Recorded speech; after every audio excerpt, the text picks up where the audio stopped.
The next speaker is Nicholas Hernandez Aguilera, Playing to Adapt and Home. Okay, thank you for this opportunity to present my work or our work.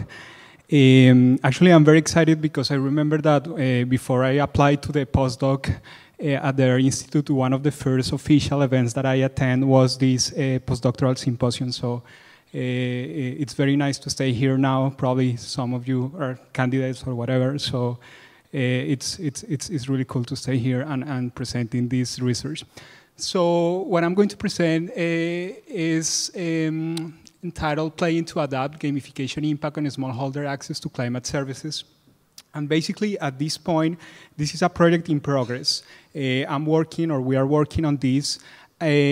And for the same reason, I think that is very exciting to present now because we can receive interesting recommendations in terms of methods that we are using and that we are expecting to use, and also in terms of our research design.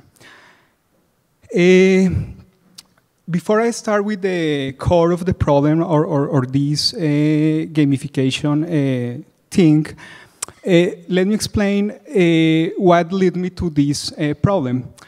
And suppose that you are a farmer and you basically need to take a decision. You can invest in a high quality seed. This high quality seed is more expensive, but in the long term, it probably is going to give you more yields or even more quality, right? For instance, try thinking coffee. You are buying an Arabica seed that probably is more expensive. However, you are also exposed to different risks, especially climate risk and climate variability. So if you face this uncertainty scenario, probably you are going to stop to take these decisions because you never know what is going to happen, right? You don't know if actually if you make those investments, you are going to have a good season and consequently pay probably the debt that you are incurring in order to buy these better seeds. What can be done in that case? That's when insurance came to play a role. If you have an insurance, you can use those instruments, and actually you know that if you make those investments, probably even in the worst scenario, you probably are not having the yields that you were expecting, but the insurance is going to help you and is going to cover you. So I think that the main role for insurance is not actually that you receive those payouts, it's actually that you unlock those decisions in the long term. I don't find anybody who is happy to receive the payoff of their life insurance, right? Basically, you are insurance because you are expecting that these things doesn't happen. But at the end, it unlocks critical decisions. And in the case of smallholders, it allows them to make those investments that in the long term are going to affect the income of their families and consequently the access to food, to services, etc. So most of the regular insurance that you have for smallholders are insurance that cover the crops. However, you have a problem with those kind of insurance. And what is the problem? First, if you have this kind of insurance, probably you are going to not worry anymore about what is the future of your crops, right? Because actually you are covered. This is moral hazard. In addition, most of the time, the people who want to be involved in this insurance are people who actually are in bad conditions. So asymmetry of information, right? And in addition, there are problems in terms of monitoring, and particularly if you have smallholders, if you need to track and you need to show what happened with your crops, there is a problem. In that scenario, there is an alternative, and that's what are called index insurance. And what are index insurance? Index insurance are insurance that are activated not based on the yields or the historical or the conditions of your crops, but are triggered by climate information. Those are index insurance. And you know, all of these characteristics that I was mentioning are not anymore, because you depend on an exogenous variable. So if the level of rain that you observe is below a specific amount of millimeters, then the insurance activated pay you. You don't need anyone who monitors your crops and check what happened with your crops. And it sounds very interesting also because you can have satellite information, remote sensing, or even weather stations that reflect the levels of rain. And you consequently, you know, it's information that is outside, it doesn't depend on you. And it sounds good, But the problem is that even this remote sensing and these kind of information sources have their problems. And one of the main problems is the level of definition. If you are talking about the smallholders, many times this kind of information is not sufficient to provide the real conditions of smallholders on their farms, right? So it's critical to have this information from the communities to improve the design of these instruments. So saying that, I think, or the main problem is how to get better information to improve index insurance design. How do we collect this information today? Well, as I say, one of the sources are satellite information. You can see this information and compare and see what is the historical behavior of this information. In addition, you can have weather stations that provide this information. And as I mentioned, the definition and the level of accuracy of this information not necessarily is at the level that you need. So in that case, it's critical to have crowdsourcing information from the communities.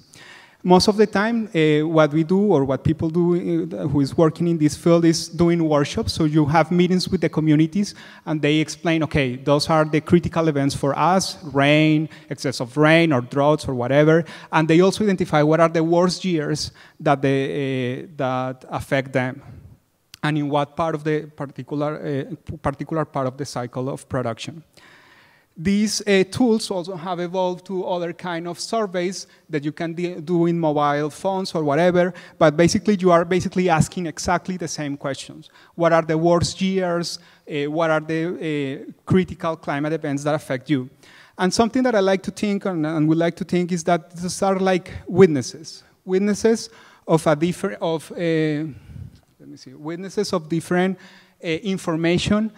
And what we are trying to do is matching the historical bad years and see how we combine what the different sources are saying and see if this is compatible or not.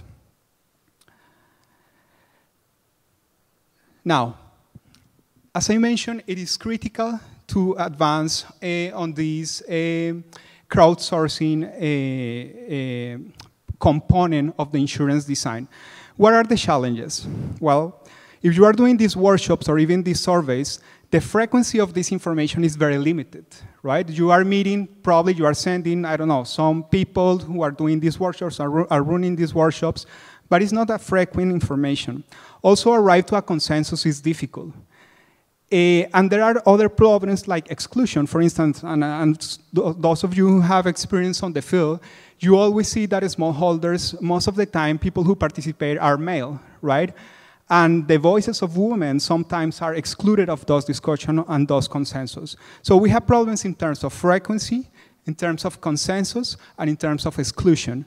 What are our goals? Our goals are to scale up this information, to incentivize this information. Also, what you see going to the field is that people is completely tired that experts are going to the field asking questions. They are not more on that mood. They don't receive anything in exchange. And also, we need something that is more inclusive. And before that, I forgot that.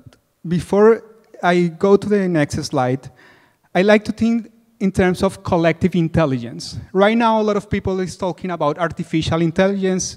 Everybody's running neural networks and so on to identify paths, identify behaviors, etc. But even those algorithms need information to succeed.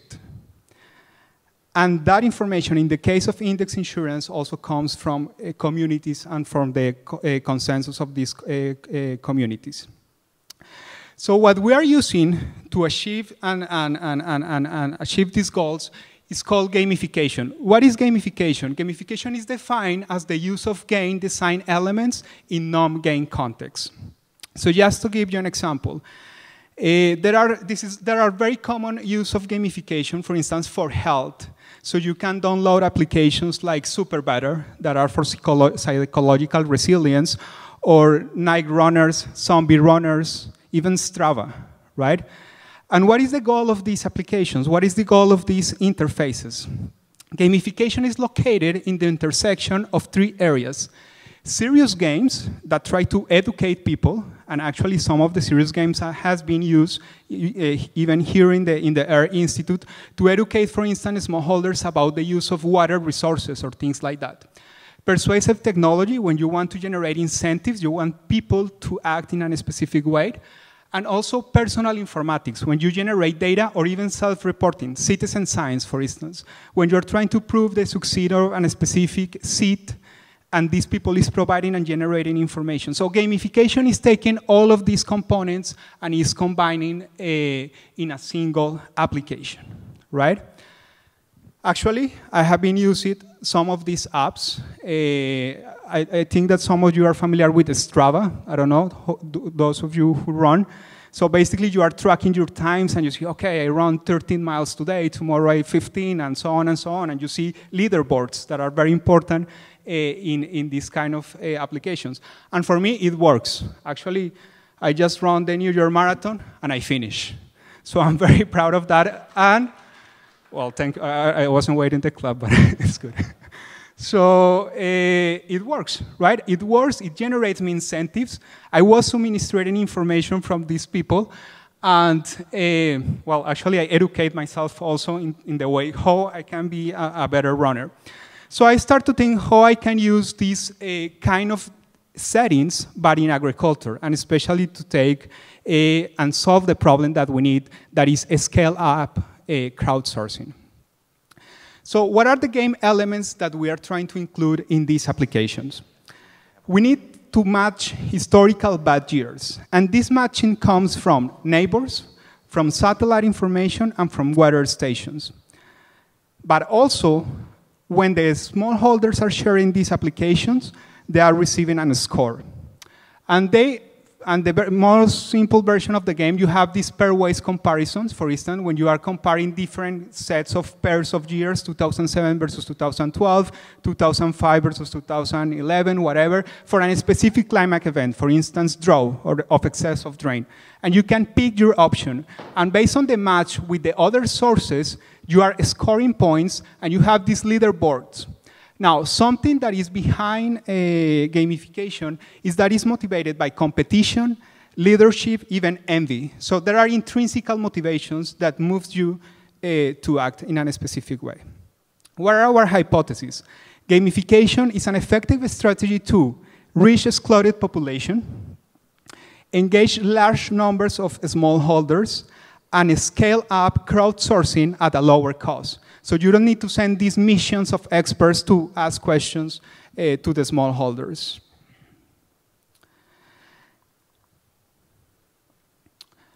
What is our experimental design? So basically, we are trying to make a random control experiment when we have a treatment group that receive the gamification setting, and other group that receive the typical survey without any gamification background.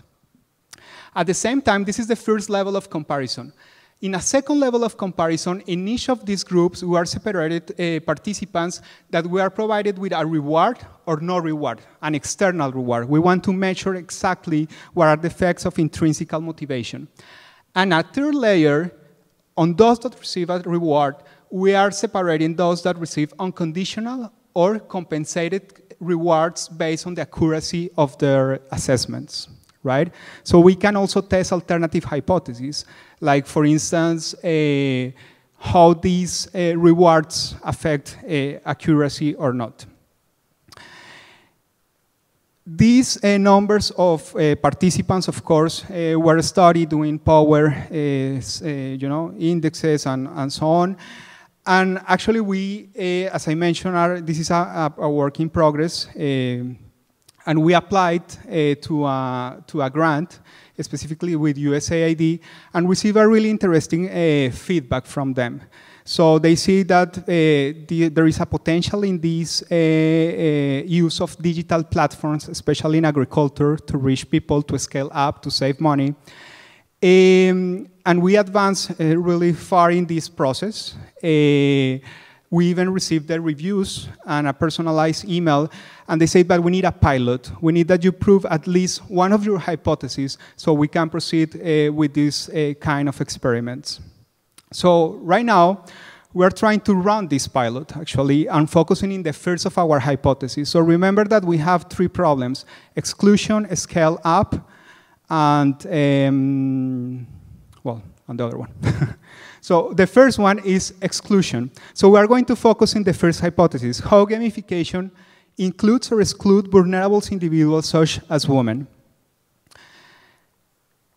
In this case, and for this pilot, we are running for small numbers of smallholders, only 200, and we are running a handcraft game. So basically, we are exposing these participants to the same pairwise comparison, 2 years of comparison. We are generating exactly the same. We are running this comparison. Suppose that we are doing 20 comparisons, and after that, we are generating the leaderboard based on the matching with this satellite information, weather stations, and the information that is generated from the participants in these workshops. In the other hand, we can just have this handcraft version of the game, but in a plain version. We are not asking anymore. We are not playing anything. And we are controlling for sex, age, marital status, so trying to make these groups very balanced. But why are linking this particular pilot with our first hypothesis and the exclusion component? There are some literature that suggests that there are differences between gender in terms of memory drivers. So for instance, women tend to recall things when they are linked to personal events, right? So, okay, we are running this pilot, but we are also trying to prove that kind of assessments. What are the triggers for memory? What facilitate that people remember more a particular climate event because they relate with something? Oh, the wedding of my daughter. I remember when she was on her wedding, it was the worst years in terms of rains or whatever, right? So we are trying to add this component in terms of memory triggers and see what are those triggers, family information or national events. So some literature suggests that there are some difference in terms of gender. And in addition, we need to make an assessment of the contacts and networking that they are actually working on. And we can do this very easy. We just can take what they have, their WhatsApp contacts, right? And make a protocol where basically we're trying to analyze what are the type of information that they share most of the time, what are the type of contacts. Of course, that these protocols are completely anonymous, but we just want to characterize what are these networks based on the information that they already store on their phones. Now, something that is critical for my research and that I really always try to do with my research is what is the impact of all of these things that we are doing? And I really like this quote of the president of the university. How can we, at Columbia, better connect with the world at large where laws and policies are made, actions taken, and norms and attitudes shaped? And this is basically the philosophy of the Columbia World Projects, and one of them, Act Today, which I'm part of. And thanks to this participation in Act Today, I already have coordinated with different stakeholders, particularly the Minister of Agriculture in Colombia and the Urban Planning Unit, to see how we can use these gamification series to collect information in areas that most of the time are excluded, are not, it's not possible to get information from these areas. How we can scale up, once again, and how we can incorporate excludable populations from this.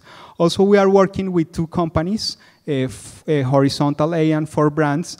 And just to give you an idea, in 2016, gamification represents a market of 2.6 billions. In 2017, around 800 millions were invested in platforms to connect smallholders or small producers with final consumers. And in addition, since 2013, many of the capital ventures has had, on this kind of area, had a growth of 138% per year. So the potential of these kind of technologies is critical. Based on these stakeholders that we already have coordinated as part of our project proposal, We are expecting to improve access to risk management instruments for around 1 million people worldwide during the next 5 years. How we calculate this number? Well, basically, we're working with the financial instrument sector team at the IRI. I'm part of them. They started 10 years ago with an Oxfam project with 200 villages producing index insurance. Today, they have 60,000 smallholders covered with insurance. So we can take advantage of all of this network and improve the insurance design. So this is a population that definitely we can affect. And time to acknowledge also for Dan for his support, leader of this team, and also for Walter, Act Today program. And also because we are working especially with coffee growers in Colombia, that is a population of around 500,000 smallholders, we expect to have an impact with this target population. Now, most of the time, we try to think in a technological advance for agriculture in terms of yields, better seeds, etc. But at the same time, probably something that is happening now and that is critical is the agro-information. How we can connect those smallholders to markets, for instance. And you can quote different, several sources. So I like, for instance, this from the World Economic Forum that mentioned that innovative and inclusive technologies to improve connectivity and information is perceived as a critical point to achieve food system sustainability. Just to give you an example, for coffee, many of the consumers want to know where the product is coming from. They want traceability and they want transparency. At the same time, during the last Climate Week, the IRI, the International Research Institute for Climate and Society, and the World Food Program decided that they want to scale up sustainable and equitable climate advisory services, including digital advisories. And finally, human-computer interaction is a valuable information resource for food systems exposed to unpredictable climate. I think that this is definitely an opportunity to connect the smallholders and actually to translate and transfer many of the climate information that is generated, that actually are the pillars of climate services. You can generate models of forecasts and try to think, okay, the land that is available for coffee is going to disappear. 80% of that land is going to disappear. So what? So what you can do as a smallholder, what is how that predictions affect your decision process. And finally, the creation of something new is not accomplished by the intellect, but by the play instinct. Thank you very much, and hope you have questions.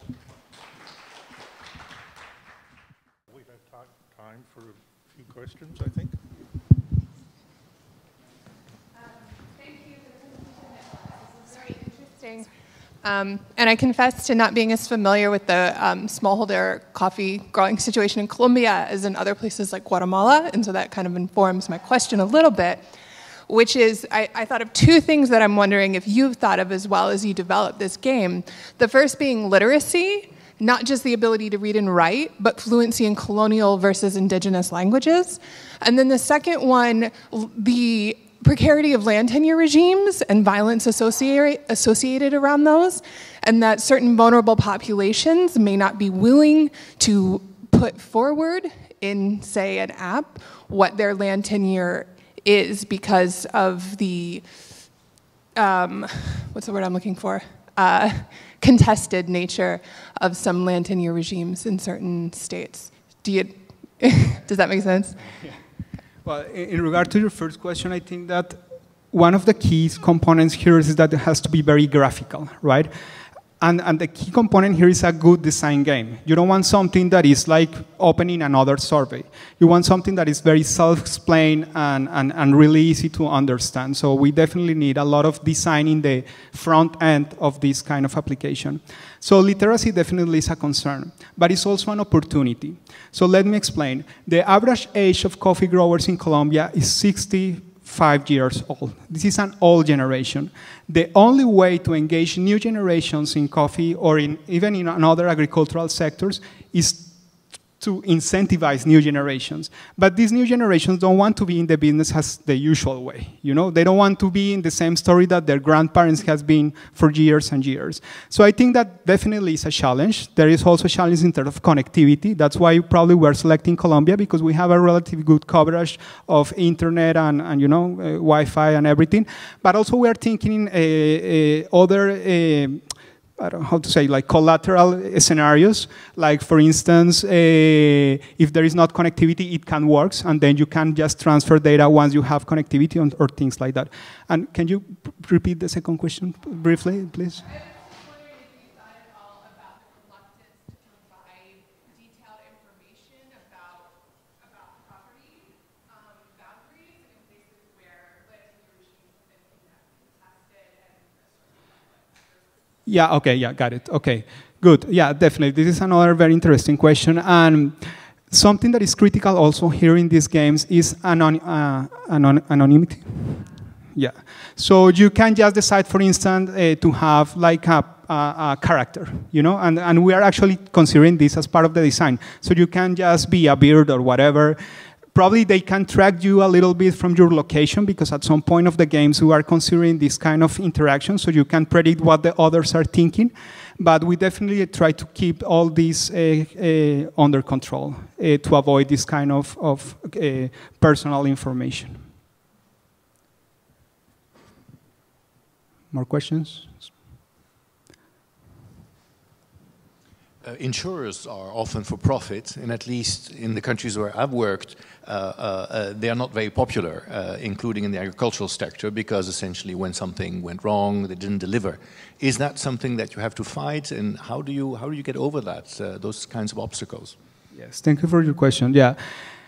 Yeah, I think that one of the main challenges for index insurance is what is called basis risk, and is that people is not receiving their payments when something is happening. And that's exactly what we want to solve. So I think that one of the success of index insurance in the case of Ethiopia and other countries in Africa is that there is a market already. So initially there was like a movement, you know, coming from NGOs or things like that, but right now there is a market for that, because actually sometimes the financial sector requests from these people to have this kind of insurance, so they provide the loans that the communities are requiring. So I think that definitely that's why we need the support from institutions like, I don't know, USAID or things like that, because we need to take the first step. But at the end, I think that there is a market, and there is a market for gamification. As I mentioned, for the health industry, there is a huge market. But I think that it's time also to take advantage of these kind of tools in less developed countries.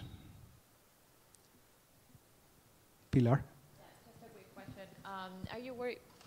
Are you worried that when you implement gamification techniques that certain people are going to participate and certain people are not going to be motivated enough to participate?